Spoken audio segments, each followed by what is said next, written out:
नमस्कार दोस्तों, क्या आपने कभी सोचा है कि हमारे जीवन में हर बड़ी चुनौती से पहले एक ऐसा पल आता है जब हम पूरी तरह से उलझ जाते हैं, जब हमें समझ नहीं आता कि क्या सही है और क्या गलत, और जब हमारा मन सवालों से भर जाता है लेकिन जवाब कहीं नहीं दिखता। और ऐसा ही एक पल आया था महाभारत के युद्ध में, जब करोड़ों सैनिक कुरुक्षेत्र में खड़े थे। चारों तरफ रणभेरी बज रही थी, तीर तलवारें चमक रही थी और हर योद्धा अपने आखिरी युद्ध के लिए तैयार था।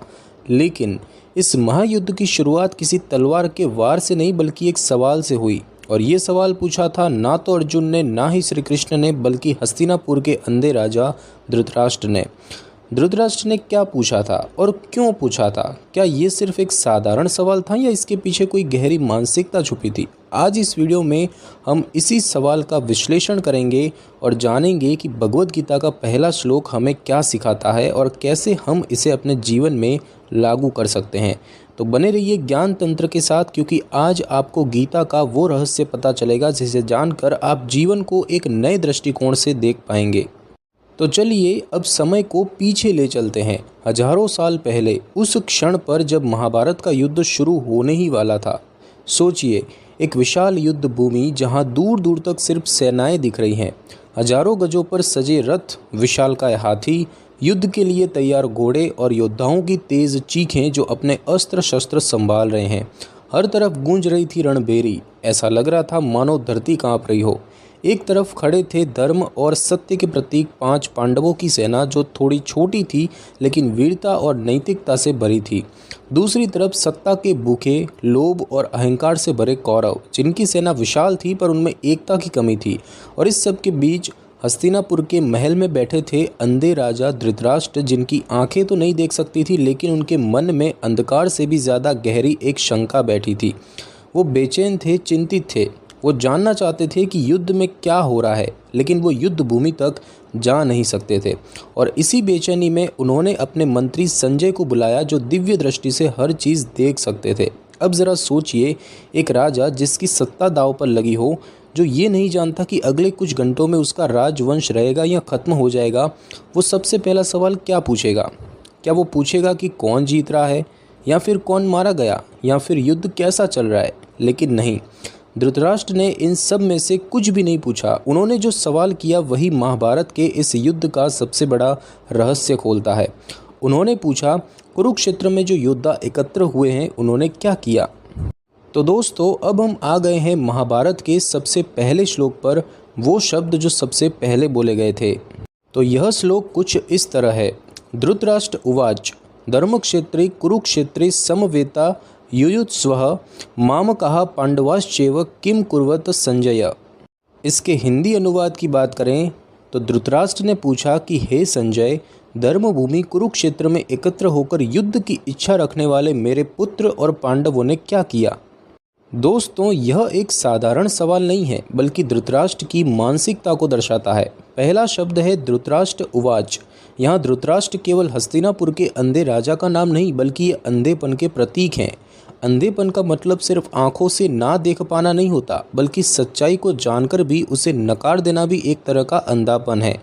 धृतराष्ट्र जानते थे कि उनके पुत्र दुर्योधन ने अधर्म किया है, लेकिन फिर भी वो उसे सही मानते रहे।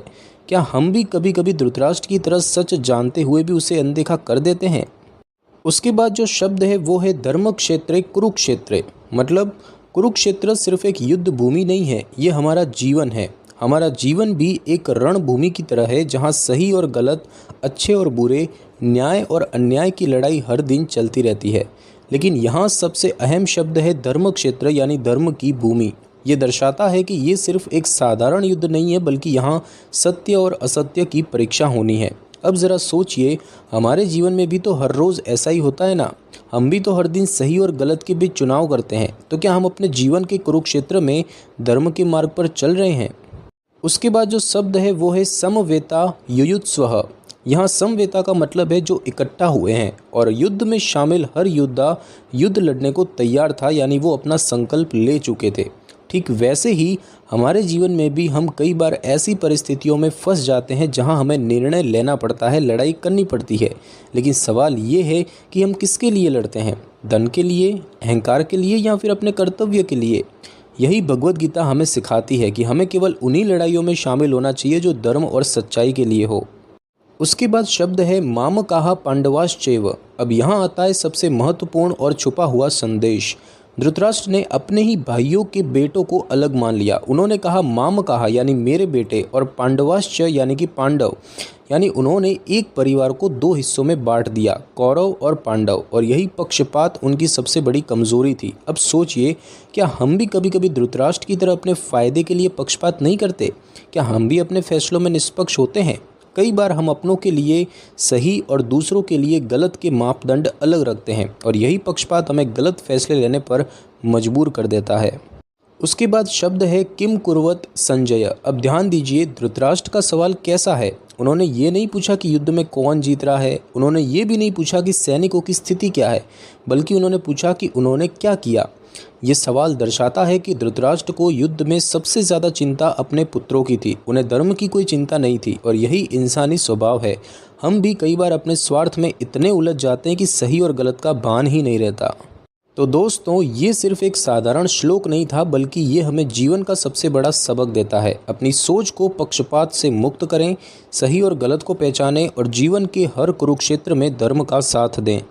तो दोस्तों, अब तक हमने देखा कि कैसे धृतराष्ट्र का ये पहला सवाल सिर्फ एक साधारण सवाल नहीं था, बल्कि एक गहरी मानसिकता को दर्शाता था। लेकिन अब सवाल ये है कि इस श्लोक से हमें क्या सीख मिलती है? क्या ये सिर्फ इतिहास का एक हिस्सा है, या फिर ये आज भी हमारे जीवन में उतना ही प्रासंगिक है? तो चलिए जानते हैं कि इस श्लोक से मिलने वाली 3 सबसे महत्वपूर्ण सीख जो हमारी ज़िंदगी बदल सकती है। तो दोस्तों, सबसे पहली सीख है सही और गलत को पहचानें। धृतराष्ट्र का सबसे बड़ा दोष क्या था? उन्होंने सच्चाई को जानकर भी उसे स्वीकार नहीं किया। यही गलती हम भी अपनी ज़िंदगी में करते हैं। हम कई बार जानते हैं कि हमारा फैसला गलत है, लेकिन फिर भी उसे सही ठहराने के लिए बहाने ढूंढते हैं। हम जानते हैं कि हमें अपने स्वास्थ्य पर ध्यान देना चाहिए, लेकिन फिर भी फास्ट फूड खाते रहते हैं।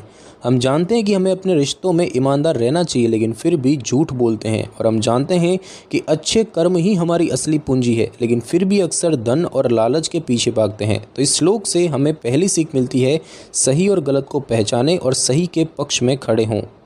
दूसरी सीख ये है कि जीवन के कुरुक्षेत्र में निष्पक्ष बने।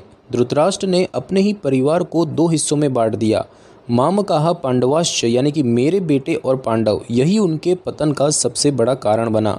हम भी कई बार ऐसा ही करते हैं। जब हम अपने परिवार में पक्षपात करते हैं, जैसे कि बेटा बेटी में फ़र्क, बड़े छोटे में भेदभाव, जब हम अपने ऑफिस में भेदभाव करते हैं, अपने करीबी दोस्त को प्रमोशन दिलाने की कोशिश, या फिर जब हम समाज में भेदभाव करते हैं, जैसे कि धर्म, जाति, अमीरी गरीबी के आधार पर दूसरों को आंकते हैं, तो इस श्लोक से हमें दूसरी सीख मिलती है कि हमें अपने जीवन के हर निर्णय में निष्पक्ष और न्याय संगत यानी कि फेयर रहना चाहिए। अगर हम निष्पक्ष नहीं रहेंगे तो एक न एक दिन हम भी धृतराष्ट्र की तरह अपने फैसलों का दुष्परिणाम भुगतेंगे। और दोस्तों, तीसरी सीख ये मिलती है कि आत्मनिरीक्षण करें, सेल्फ रिफ्लेक्शन करें। धृतराष्ट्र ने युद्ध शुरू होने से पहले सवाल पूछा, किम कुर्वत संजय, उन्होंने क्या किया? लेकिन उन्होंने खुद से कभी ये नहीं पूछा कि मैंने क्या किया। और यही गलती हम भी अपनी ज़िंदगी में करते हैं।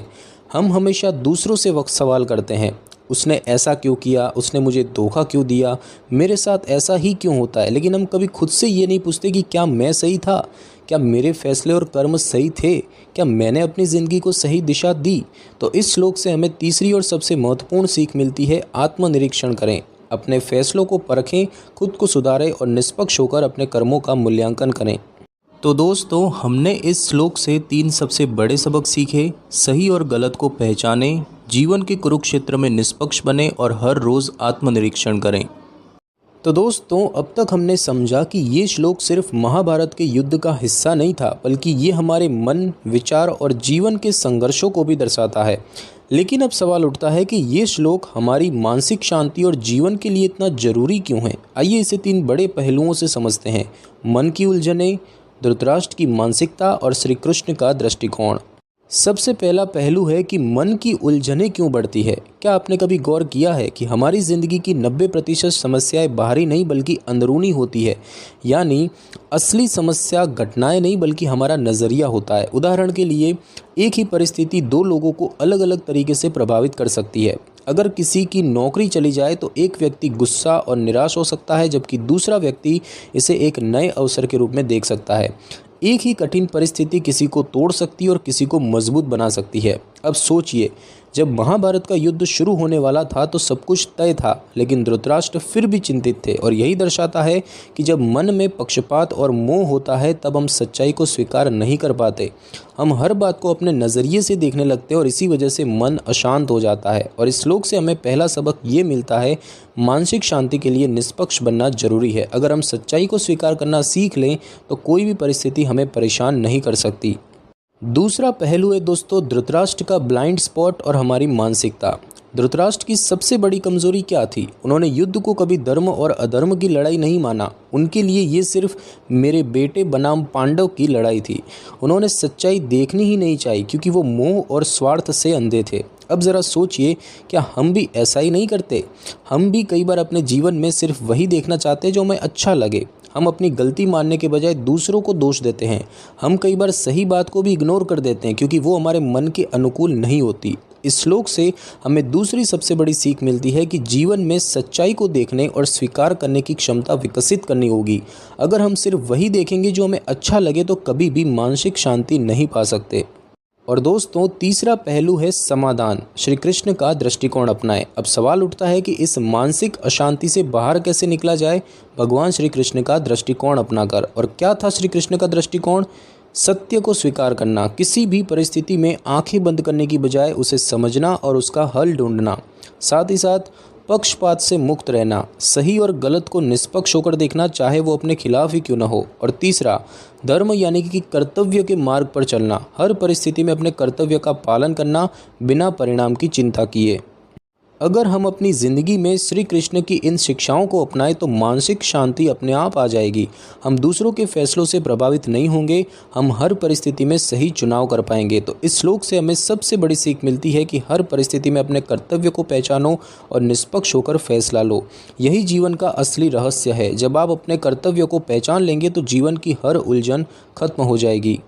तो दोस्तों, इस श्लोक से हमें 3 सबसे बड़ी सीख मिली। मानसिक शांति के लिए निष्पक्ष बनना जरूरी है, सच्चाई को देखने और स्वीकार करने की क्षमता होनी चाहिए, और हर परिस्थिति में अपने कर्तव्यों को पहचानो और उसे निभाओ।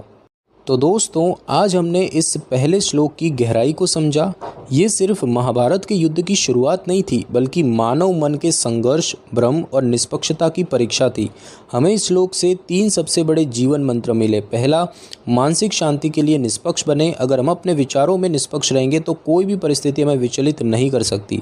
दूसरा, सच्चाई को देखने और स्वीकार करने की क्षमता विकसित करें। अगर हम आंखों के सामने होते हुए भी सच्चाई को नकारेंगे तो जीवन में दुख और अस्थिरता बनी रहेगी। और तीसरा, हर परिस्थिति में अपने कर्तव्य को पहचानें और निभाएं। अगर हम अपने कर्तव्य को समझ लें और बिना किसी मोह के उसे पूरा करें तो जीवन की उलझनें अपने आप खत्म हो जाएंगी। तो दोस्तों, अगर आपको ये वीडियो पसंद आई तो इसे लाइक करना मत भूलिए। आपके लिए इस श्लोक की सबसे बड़ी सीख क्या रही, कमेंट में लिखकर हमें ज़रूर बताएं। और हाँ, इस अमूल्य ज्ञान को उन लोगों तक पहुंचाएं जिन्हें इसकी सबसे ज़्यादा ज़रूरत है। वीडियो को शेयर जरूर करें। अगर आप इस तरह के और ज्ञानवर्धक वीडियो देखना चाहते हैं तो ज्ञान तंत्र को सब्सक्राइब कर लें और बेल आइकन दबाएं ताकि आपको अगले वीडियो की नोटिफिकेशन मिले। मिलते हैं अगले वीडियो में, तब तक याद रखें कि ज्ञान ही सबसे बड़ी शक्ति है।